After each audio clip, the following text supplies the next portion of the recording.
അപ്പൊ അതുകൊണ്ട് തന്നെ ജനങ്ങളുടെ ഭാഗത്ത് നിന്നുണ്ടാകുന്ന ഇത്തരം ഫിത്നകളെ അവർ ഭയപ്പെടുകയും എന്നിട്ട് അള്ളാന്റെ ദീന് തന്നെ ഉപേക്ഷിച്ച് തിരിച്ചു പോകാൻ കാരണമായി തീരുകയും ചെയ്യുന്നു. ഇതിന്റെ കാരണം എന്താ?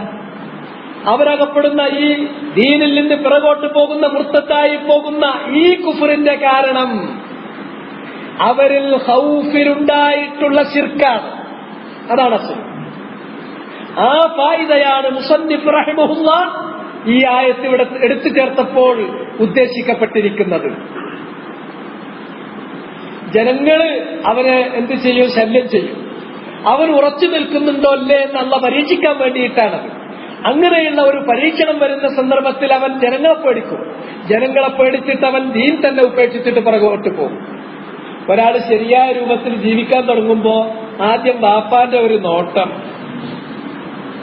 നമുക്കൊന്നുമില്ലാത്തൊരു പുതിയ ദീൻ എവിടുന്നാ അവന് കിട്ടിയത് എന്ന് ഉമ്മാനോടൊരു ചോദ്യം. രണ്ടാമത് അമ്മ വന്നപ്പോ ഓന്റെ ആ ജാതി കാട്ടിക്കൂട്ടലൊക്കെ ഒന്നുണ്ട് ഒഴിവാക്കാൻ പറയാണ്ട് എന്ന് പറഞ്ഞിട്ട് 2 കമന്റ്. അതുകൂടി കേട്ടപ്പോ ആകെ കൂടി ഫിത്നയായി. അപ്പോഴാണ് കെട്ടിയോട് പറയുന്നത്, ഈ കോലത്തിൽ ഇന്റെ അടുത്തേക്ക് വരണ്ട, ഇത് മാറ്റിയിട്ട് വന്നാ മതി. ഇതാണ് ഫിത്നത്തുന്ന. അത് ക്ഷമിക്കാൻ കഴിയാതെ ഇവര് അമ്മോനെയും പെണ്ണുങ്ങളെയും ബാപ്പാനെയും കെട്ടിയോളെയും കുട്ടിയാളെയും ഒക്കെ പേടിച്ചാൽ അള്ളാനെ മാത്രം ഭയപ്പെടേണ്ടതിന് പകരം എന്നിട്ട് അള്ള കൽപ്പിച്ചിട്ടുള്ള കൽപ്പനാവിലക്കുകളെ മാനിക്കാതെ അനുസരിക്കാതെ പുറകോട്ട് പോവുകയാണെങ്കിൽ അവൻ ദീനിൽ നിന്ന് പുറകോട്ട് പോകാനുള്ള കാരണം ഖൗഫ് അള്ളാഹ്ക്ക് മാത്രം കൊടുക്കേണ്ടത് അള്ളാഹു അല്ലാത്ത അള്ളാന്റെ മടപ്പുകളെ അമ്മോനും ബാപ്പാക്കും മക്കൾക്കും ഭാര്യക്കൊക്കെ കൊടുത്തതുകൊണ്ടാണ് അയാൾ പിഴച്ചു പോയത്. ദീനിൽ തന്നെ പുറത്തു പോകും. അതുകൊണ്ട് അങ്ങനെയുള്ള വാക്കുകളൊക്കെ കേൾക്കുക, സൗമനസ്യപൂർവ്വം പുറത്തേക്ക് തല്ല.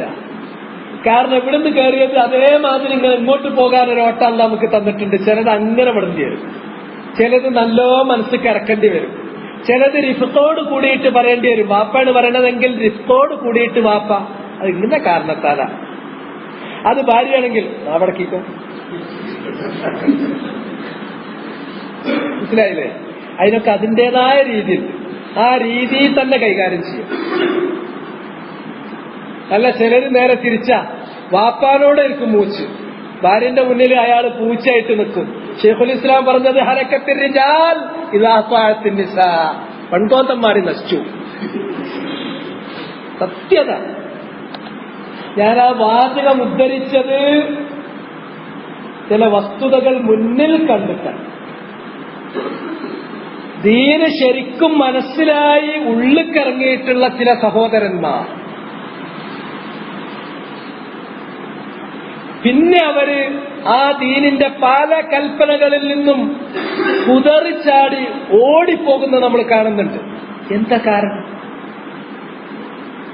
സുബ്ഹാനല്ലാഹ്, എന്ത് പറ്റി ജനങ്ങൾക്ക്? ഒന്നുമല്ല, പെണ്ണുങ്ങളെ പേടിച്ചിട്ടാണ്, ഭാര്യമാരെ പേടിച്ചു. ഭാര്യ പറയാണ് അതിവിടെ നടക്കൂല, പേടിക്കാൻ പറ്റൂല. അപ്പോഴാണ് ഷെയ്ഖുൽ ഇസ്ലാമിന്റെ ഇബാറത്ത്, ഫത്താവയിലുള്ള ഇബാറത്ത് ശ്രദ്ധപ്പെടുന്നത് ഹലക്കത്തിൽ റിജാൽ ഇദാ അത്വഅത്തിൻ നിസാ. ശരിക്ക് ഇത്വാഅത്ത് എന്ന് പറയുന്നത് ഭാര്യന്റെ കടമയാണ്, ഭർത്താവിന്റെ കടമയല്ല. അനുസരണം ഭാര്യയിൽ നിന്ന് ഭർത്താവിന് കിട്ടേണ്ടതാണ്, ഭർത്താവ് ഭാര്യനെ അനുസരിക്കല്ല. അങ്ങനെ ഭർത്താവ് ഭാര്യനനുസരിക്കുന്ന മൂല്യങ്ങളിൽ കുഴാമറിച്ചിൽ നടന്നാൽ, ശീർഷാസനം ചെയ്യിക്കുന്ന ഒരവസ്ഥ വന്നാൽ അവിടെ പിന്നെ നാട് നിലനിൽക്കൂല, കുടുംബം നിലനിൽക്കൂല, വ്യക്തി നിലനിൽക്കൂല, ദീൻ നിലനിൽക്കൂല, ഒക്കെ തകരും. അങ്ങനെ തകർന്നിട്ട് അവർ വേണ്ടാത്ത എല്ലാ പിസ്കും ചെയ്തിട്ട് പിന്നെ പറയും അത് മൗലവി അറിഞ്ഞിട്ടാണ്. അത് പാവപ്പെട്ട ഏതെങ്കിലും മൗലവിമാരെ തലത്തിക്കറിയിച്ചു, അല്ല ഭാര്യമാര് പറഞ്ഞിട്ടാണ്, ഭാര്യമാര് പറഞ്ഞിട്ടാണ് എനിക്കറിയാം. എന്നിട്ട് അവർ ചെയ്ത ഫിസ്ക് അത് ഞാൻ മൗലവിനോട് ചോദിച്ചിരിക്കണം, മൗലവി അറിഞ്ഞുകൊണ്ടാ ചെയ്തത്. അല്ല, ഒരു മൗലവിയും അങ്ങനെ ഫിസ്കിന്, അള്ളാനെ ഭയപ്പെടുന്ന ഒരു മൗലവിയും അങ്ങനെ ഒരു ഫിസ്കിന് ഫത്വ കൊടുക്കൂല. ഇനി കൊടുത്താലും അയാൾക്കത് അനുസരിക്കാനും പാടില്ല. അവരാ ഫിസ്ക് ചെയ്യുന്നത് ഒന്നുമല്ല, ഈ ഖൗഫ് ഭാര്യയെ പേടിയാണ്. ഷെയ്ഖുൽ ഇസ്ലാമിന്റെ വാചകം വമൻ അഗ്ളബ അഹ്ലഹു ലില്ലാഹ്, ആരെങ്കിലും തന്റെ ഭാര്യമാരെ അള്ളാഹ്ക്ക് വേണ്ടിയിട്ട് ഇനിയൊന്ന് ദേഷ്യം പിടിപ്പിച്ചാൽ തന്നെ അല്ലാഹു അല്ലാഹും, അവനെ കുറിച്ചുള്ള റിളുണ്ടാക്കൽ അള്ളേറ്റു, അവരെ കുറിച്ചുള്ള തൃപ്തി അത് അള്ളേറ്റു. അപ്പോ അള്ളാഹ്ക്ക് വേണ്ടിയിട്ടാണെങ്കിൽ ഭാര്യമാരെ ചൊടിപ്പിക്കുന്നതിന് ഒരു കുഴപ്പമില്ല. എന്നിട്ട് വയുറുവ ശൈഖുൽ ഇസ്ലാം അത് റിവായത്തായിട്ടാണ് പറഞ്ഞത്, ഹലക്കത്തിൽ റിജാൽ ഹീന അത്അഅത്തിൻ നിസാ, പുരുഷന്മാര് നശിച്ചു അവർ കെട്ടിക്കൊണ്ടെന്ന പെണ്ണുങ്ങൾ അനുസരിക്കാൻ തുടങ്ങിയ. പെണ്ണിനെ അവർക്കുള്ള കാര്യം എന്താ? സ്ത്രീകൾക്ക് മാനസികമായും ശാരീരികമായും കുറെ പരിധികളുണ്ട്, പരിമിതികളുണ്ട്. ശറഅ് അവർക്കുള്ള എല്ലാ സംഗതി പിന്നെ അത് അംഗീകരിച്ചുകൊണ്ട് തന്നെ പറയുന്നത് സല്ലത്ത് ഹംസഹ, 5 നേരം നിസ്കരിച്ചാൽ മതി.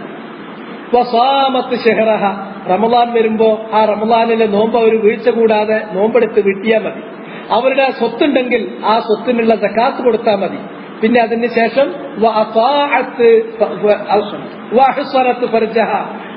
അവരുടെ ചാരിത്രം സൂക്ഷിച്ചാൽ മതി. 5ാമത്തെ ഒരു കാര്യം കൂടി പറഞ്ഞു.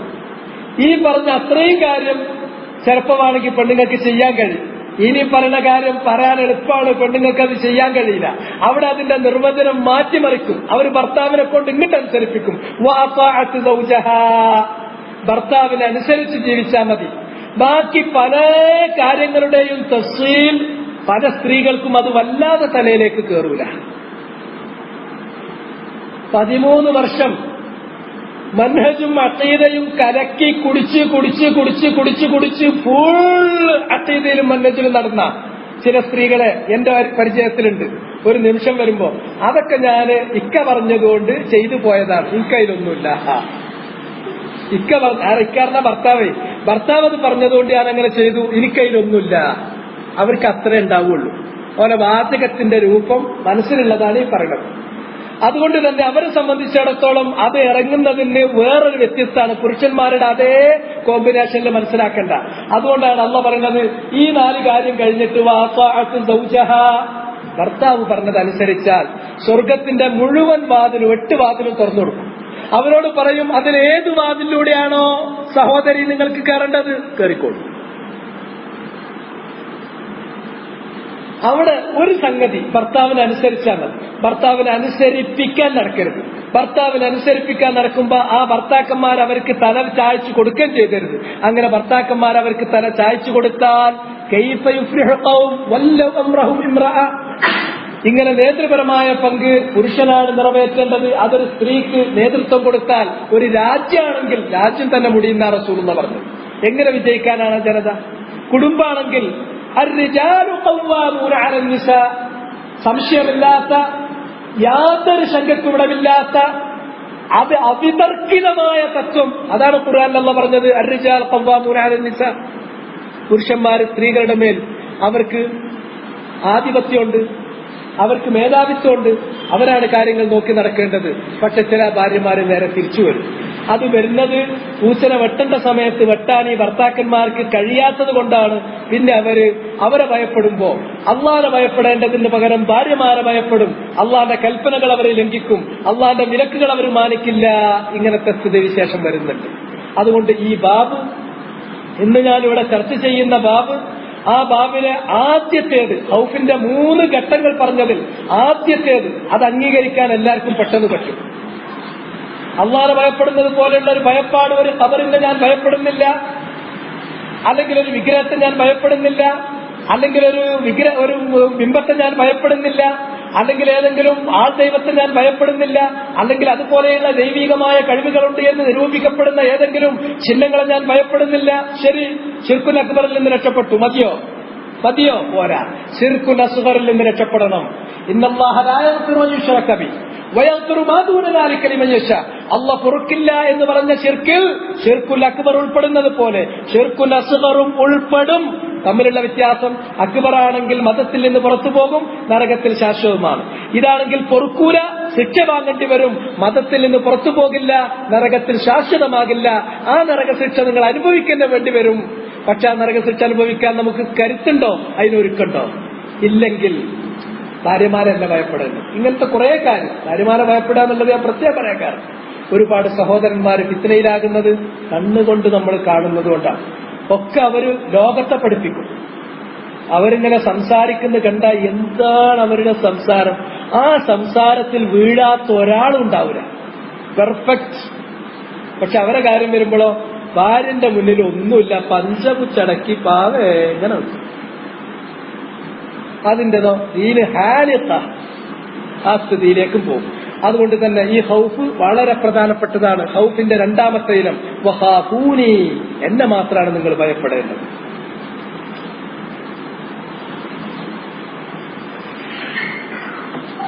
ഹൗഫും ഖശിയത്തും തമ്മിലുള്ള ഫർഖ് ഇൻഷാ അല്ലാഹ് പറയാം. പിന്നെ വൈദാ ومن الناس من يقول آمنا بالله فإذا أوذي في الله جعل فتنة الناس كعذاب الله.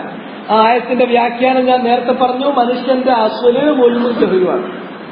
അല്ലാഹു സുബ്ഹാനഹു വ തആല ആ ദുൽമിനെയും ജഹലിനെയും നിരാകരിച്ച് അവന് നല്ല സംസ്കൃതനായ ഒരു മനുഷ്യനാക്കാൻ വേണ്ടി റിസാലത്തുമായി അമ്പിയാക്കളെ അയച്ചു. അമ്പിയാക്കന്മാർ ആ റിസാലത്തുമായി വരുമ്പോൾ ജനം രണ്ടായി തീർന്നു. ഒന്ന് സ്വർഗത്തിന്റെ ആള്, ഒന്ന് നരകത്തിന്റെ ആള്. സ്വർഗത്തിന്റെ ആളുകൾ എന്ന് പറഞ്ഞാൽ ആമന്നാബില്ല എന്ന് പറയും. ആമന്നാബില്ല എന്ന് പറഞ്ഞാൽ അള്ളാഹ് അവരെ വെറുതെ വിടാൻ പോകുന്നില്ല, അള്ളാഹ് അത് പരീക്ഷിച്ച് തെളിയിക്കും, ഇദ്ഹാർ ചെയ്യിക്കും. ആ ഇദ്ഹാർ വരുത്തുന്ന സന്ദർഭത്തിൽ ജനങ്ങളെ കൊണ്ട് പലതരത്തിലുള്ള ഫിത്നകൾ ഉണ്ടാക്കിക്കും. ആ പരീക്ഷണം വരുമ്പോൾ ജനങ്ങളെ പേടിക്കും, അള്ളാഹിനെ പേടിക്കൂല. അങ്ങനെയാണെങ്കിൽ അവര് അള്ളാഹിന്റെ ശിക്ഷയെപ്പോലെ ആ കാര്യത്തെ കണക്കാക്കി ഫിത്നയിലകപ്പെട്ട് ദീൻ തന്നെ ഉപേക്ഷിക്കുന്ന, അല്ലെങ്കിൽ ദീൻ ഭാഗികമായി ഉപേക്ഷിക്കുന്ന അവസ്ഥയിലേക്കെത്തും. അത് തൗഹീദിന്റെ കമാലിന് കുറവ് വരുത്തുന്ന ശിർക്കുൻ അസ്ഗറിന്റെ അബ്വാബുകളിൽപ്പെട്ട മുഹറമായിട്ടുള്ള കാര്യമാണ്. അത് നിങ്ങൾ സൂക്ഷിച്ചു കൊള്ളണം. ഇതാണ് ഈ കാര്യത്തിൽ പറഞ്ഞിട്ടുള്ളത്.